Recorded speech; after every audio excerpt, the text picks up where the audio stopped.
Today I'm signing a historic executive order to combat the scourge of addiction and substance abuse. Big deal in this country and probably in every country. New at 6, the largest fentanyl bust in state history. Tonight we can report the biggest bust ever of fentanyl, which killed about 18,000 Americans last year.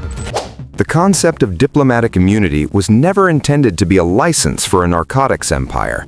But at 5 a.m. yesterday, the federal government decided that the shield had been stretched too far. We aren't looking at a routine local drug bust here. This was a surgical, multi-agency strike involving the FBI, ICE, and Homeland Security investigations. The target? A building that under international law is supposed to be sovereign ground, the Consulate. As the flashbangs echoed through the corridors, the image of diplomatic prestige shattered. Federal agents weren't just looking for paperwork, they were following the trail of 2.4 tons of high-grade narcotics and a staggering $5 million in vacuum-sealed currency. Health experts say more than 140 Americans die every day from drug overdoses, and now the commander-in-chief says it is time to take action. This wasn't a hidden basement operation. This was a high-level logistical hub operating in the heart of our own jurisdiction. Before we dive into the surveillance logs that led the FBI to this specific consulate door, I have a question. Do you want the sanitized news, or do you want the forensic truth that the mainstream media is too afraid to broadcast? If you believe that no one, regardless of their title or passport, is above the law, hit that subscribe button right now and turn on all notifications. Join the elite circle of viewers who demand accountability over optics. The raid yielded 38 arrests, including high-ranking officials who thought their titles made them invisible to the DEA's radar. But as the smoke cleared, the central conflict became clear. This wasn't just about drugs. This was about a massive breach of national trust. The power flip occurred the moment a lead FBI agent presented the federal warrant. Usually, a consulate is a no-go zone for domestic law enforcement. It's a place of handshakes and high-level meetings.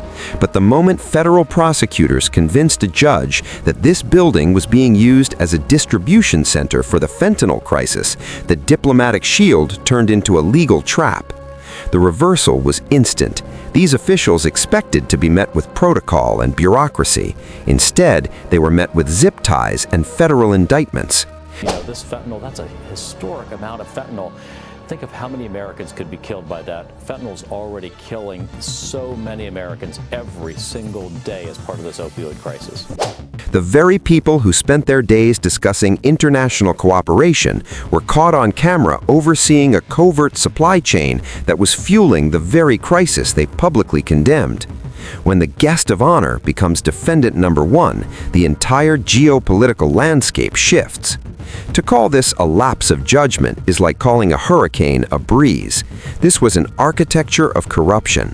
When we look at the pattern, this consulate had been flagged for unusual cargo deliveries as early as 2024. Notice the feature, not the bug. They used the cover of diplomatic pouches, which are exempt from standard customs searches, to move 2.4 tons of narcotics across our borders. Earlier reports from the penthouse surveillance showed a revolving door of known traffickers entering the building at odd hours.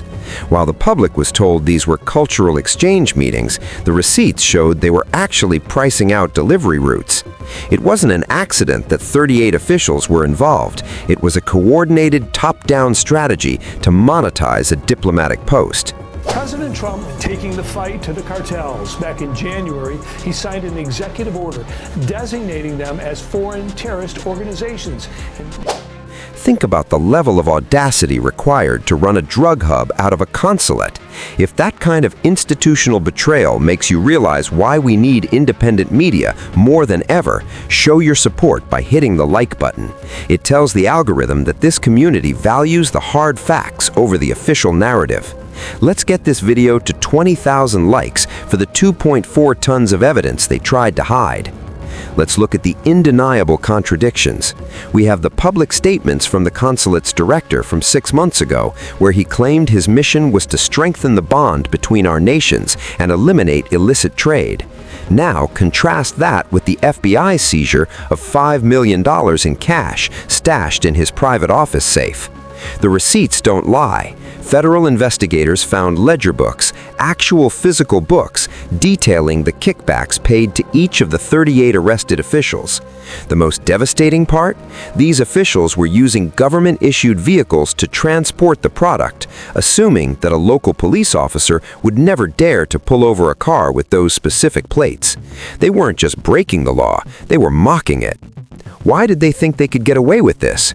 Because they understood the immunity incentive. They knew that most agencies are terrified of creating an international incident. They counted on the fact that most people would rather look the other way than deal with the diplomatic fallout of raiding a consulate. It's a masterclass in media psychology.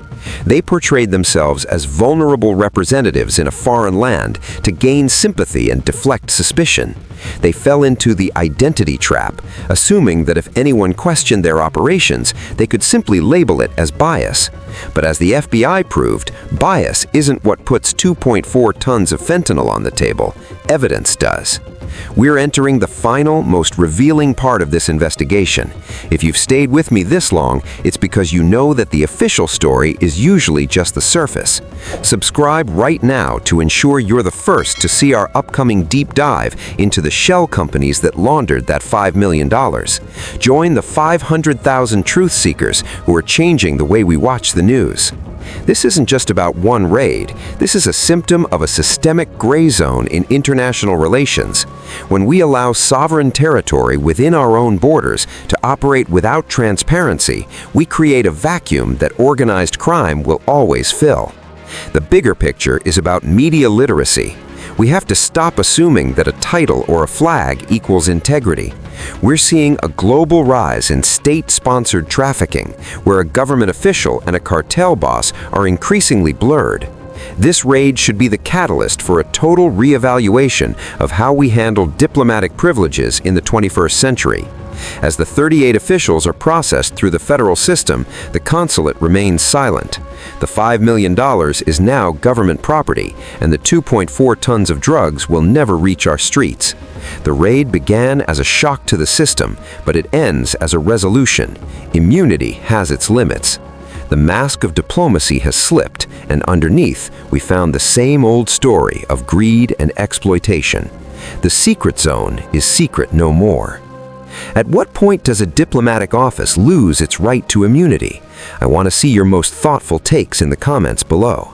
If you value the investigative work it takes to bring these stories to light, show your support by subscribing and checking out our previous report on the Shell Company network. Your engagement is the only thing that keeps this channel independent from the interests we're exposing. Stay sharp, stay informed, and I'll see you in the next one.